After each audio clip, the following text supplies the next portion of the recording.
নমস্কার, মিসেস কল্পিতাস দেশি ডিলাইটে স্বাগতম।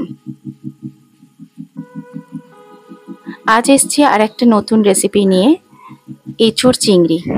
এঁচোড় চিংড়ি করবার জন্য ছুরিতে তেল লাগিয়ে একটা এঁচোড় আমি পিস পিস করে কেটে নিয়েছি, আর একটা আলু, দেড়খানা আলু আমি বড় করে কেটে রেখেছি, আর নিয়েছি চিংড়ি মাছ। প্রেসার কুকারে খানিকটা জল দিয়ে আমি এঁচোড় আর বড় করে কেটে রাখা আলুগুলো সিদ্ধ করে নিচ্ছি। বড় করে কেটে রাখা আলুর কারণটা হলো, একেবারে যেহেতু এঁচোড়ের সাথে আমি সিদ্ধ করছি যেন গলে না যায়, সেই কারণে। এর মধ্যে আমি আদা, রসুন আর কাঁচা লঙ্কার পেস্টটা আমি একেবারে করে নিচ্ছি। আলুটা আমি সিদ্ধ করে নিয়েছি, খুব গরম তো তাই আমি হাতে নিয়ে কাটাটা দেখালাম না, এইভাবে পিস পিস করে কেটে নিয়েছি।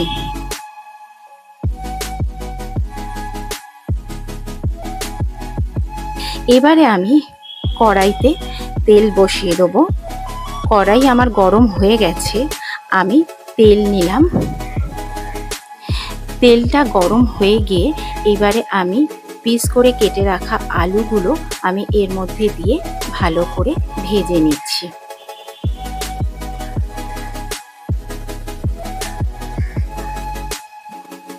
আলুটা আমার ভালো করে ভাজা আমার হয়ে গেছে। এবারে আমি আলুটাকে তুলে নিচ্ছি। ওই তেলের মধ্যেই এবারে আমি সিদ্ধ করে রাখা এঁচোড়গুলো আমি দিয়ে একটু নুন আর একটু হলুদ দিয়ে আমি ভালো করে ভেজে নেব। আসলে মশলা কষাবার সময় যদি এই সিদ্ধ করা এঁচোড়টা দিই তখন ভালো করে ভাজা হয় না, তাই আমি নুন হলুদ দিয়ে আগে থেকেই একটু ভেজে রাখছি। নুন হলুদ দিয়ে আমি ভালো করে মিশিয়ে নিচ্ছি এঁচোড়টাকে।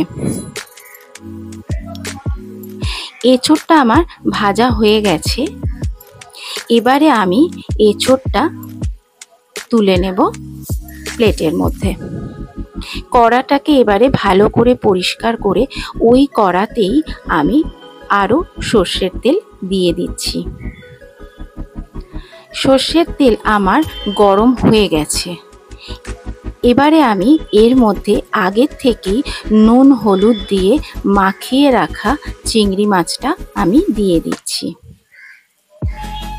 চিংড়ি মাছ বেশি ভাজা যায় না, রাবারের মতন হয়ে যায়, তাই আমি চিংড়ি মাছ অল্প ভেজেই আমি চিংড়ি মাছগুলো তুলে নিচ্ছি। এবারে ওই তেলের মধ্যেই আমি তেজপাতা, সাদা জিরে, থেতো করে রাখা গরম মশলা আর শুকনো লঙ্কা আমি দিয়ে দিচ্ছি।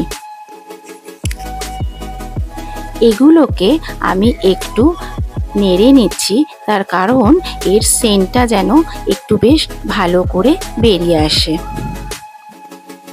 এবারে আমি পাতলা করে কুচিয়ে রাখা পেঁয়াজ আমি বেশ খানিকটা দিয়ে দিচ্ছি। পেঁয়াজটা যেন মিহি করে কুচোনো হয়, সেদিকে একটু খেয়াল রাখবেন। পেঁয়াজটা কুচোনো খুব মিহি হলে তাহলে এঁচোড়ের সাথে ভালো মিশে যাবে। এবারে আমি গোটা গরম মশলা, 1 চামচ জিরে, 1 চামচ ধনে আর 1 চামচ মৌরি আমি একটু জল দিয়ে পেস্ট করে রেখে দিচ্ছি। পেঁয়াজটা আমার ভাজা হয়ে গেছে।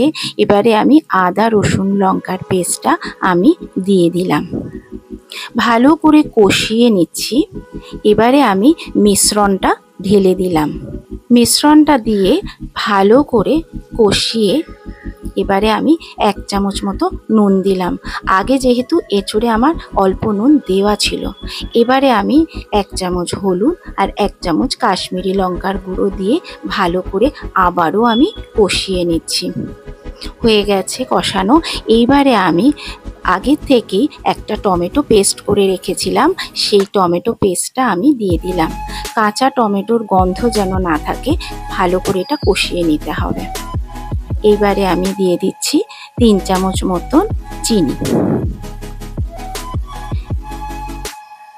চিনিটা আমার গুঁড়ো করা ছিল। চিনিটা দিয়ে এবারে আমি ভালো করে কষিয়ে নিচ্ছি। এবারে আমি ফেটিয়ে রাখা দই 3 চামচ মতন দিয়ে দিলাম।